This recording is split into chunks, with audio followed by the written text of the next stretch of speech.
Bonjour à tous, nous allons travailler aujourd'hui sur le thème 3, l'organisation de l'entreprise.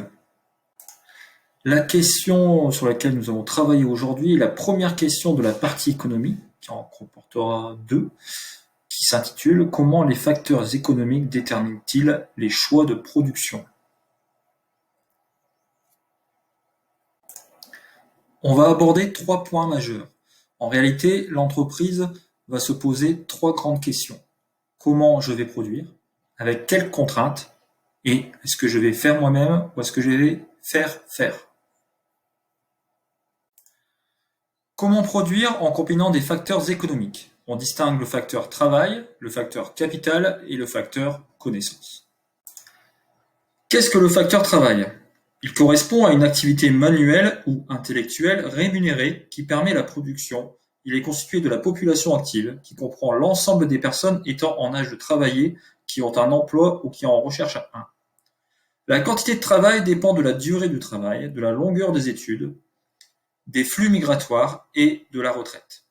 Actuellement, on constate une tertiarisation du travail, c'est-à-dire qu'il y a plus en plus de personnes qui travaillent dans le secteur des services. Le facteur capital. Il peut être appréhendé de plusieurs manières, mais de façon générale, il correspond à l'ensemble des moyens matériels et financiers utilisés par l'entreprise dans son processus de production. On distingue le capital circulant, incorporé dans le processus de production, par exemple la matière première, et le capital fixe, constitué par des moyens de production qualifiés de biens d'équipement qui s'usent plus ou moins rapidement. Ces deux points constituent l'approche productive du capital. L'approche financière permet de distinguer le capital social, les apports des associés, et le capital financier, c'est-à-dire le revenu permettant à l'entreprise de fonctionner. Le dernier facteur abordé ici est le facteur de la connaissance. Dans une économie de plus en plus sophistiquée et innovante, la connaissance constitue un des éléments essentiels de la vitalité économique. La gestion de la connaissance est encore appelée le knowledge management. Qu'est-ce que le knowledge management? C'est une démarche managériale pluridisciplinaire qui regroupe l'ensemble d'initiatives, des méthodes de travail et des techniques permettant de percevoir, identifier, analyser, organiser, mémoriser et partager les connaissances des membres de l'organisation en vue d'atteindre un objectif fixé. Prenons un exemple avec GetSkills Online. Chez l'association GetSkills Online, nous avons associé, combiné plusieurs facteurs de production. Au niveau du capital, nous avons ajouté du matériel informatique, par exemple. Au niveau du travail, il y a plusieurs enseignants qui travaillent à l'élaboration de la plateforme, ou des techniciens informatiques. Et enfin, au niveau de la connaissance, nous échangeons entre nous nos diverses formations afin d'améliorer la plateforme. Nous faisons aussi du knowledge management. Une meilleure combinaison des facteurs de production permet donc des gains de productivité. Passons à la partie 2, l'influence des paramètres économiques sur les décisions d'entreprise. Plusieurs paramètres économiques modifient l'allocation des facteurs de production. Nous avons d'abord les coûts des facteurs de production et ensuite la notion de développement durable à prendre en compte, mais aussi la notion de gain de productivité. Les coûts de production correspondent à l'ensemble des coûts supportés par l'entreprise dans le cadre de son processus productif. On distingue les coûts fixes, c'est-à-dire les coûts indépendants des quantités produites, comme les coûts des facteurs fixes à court terme, tels que les loyers, les charges locatives, les assurances, les frais liés au remboursement d'emprunts, certains salaires, et les coûts variables, des coûts de facteurs variables, c'est-à-dire des facteurs de production dont les quantités varient avec les quantités produites. Les gains de productivité résultent d'un accroissement de la productivité sur une période donnée.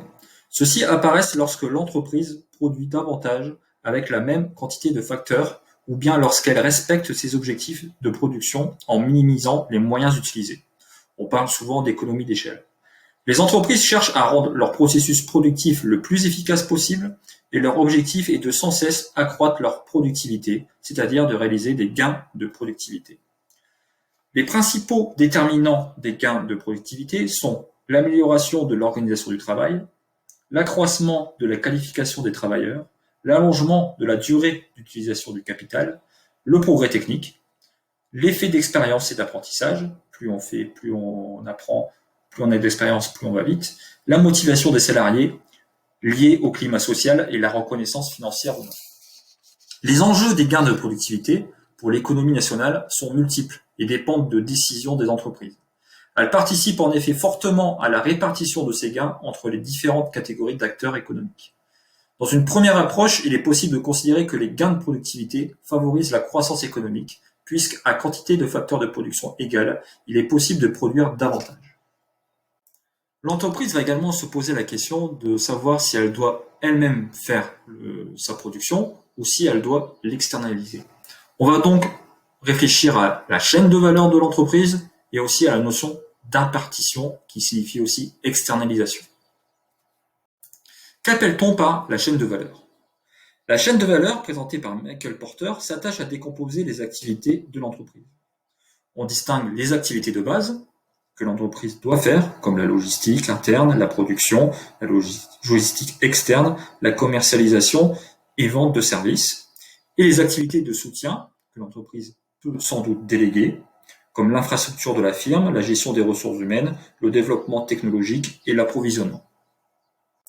Par exemple, chez GetSkills Online, nous avons décidé d'externaliser certaines choses du site internet, comme par exemple l'allure générale du site, la création, les choix des couleurs, etc.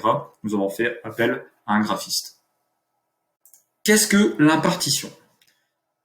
Les principes et les finalités de l'impartition. Lorsqu'une entreprise fait appel à des partenaires pour renforcer sa compétitivité et par conséquent sa position sur le marché, elle utilise la stratégie d'impartition. On parle également d'externalisation. Il s'agit de relations inter-entreprises, accords de sous-traitance, concessions, franchises, de cession de licences, de création de GIE, de partenariats divers, de portage, de filiales communes. Chez GetSkills Online, nous nous posons continuellement la question de savoir si nous réalisons les choses par nous-mêmes ou si nous les déléguons à des personnes plus compétentes. J'en ai terminé avec les notions essentielles de cette séance. Passons maintenant aux travaux à réaliser pour la séance prochaine. Vous devez réaliser 4 synthèses schématiques. Cette synthèse schématique devra reprendre les points essentiels vus durant cette séance. Pour cela, utilisez la synthèse qui est disponible sur GetSkills. Vous devez aborder dans un premier schéma les facteurs de production, dans un deuxième schéma les gains de productivité, dans un troisième schéma la chaîne de valeur et dans un quatrième schéma l'impartition.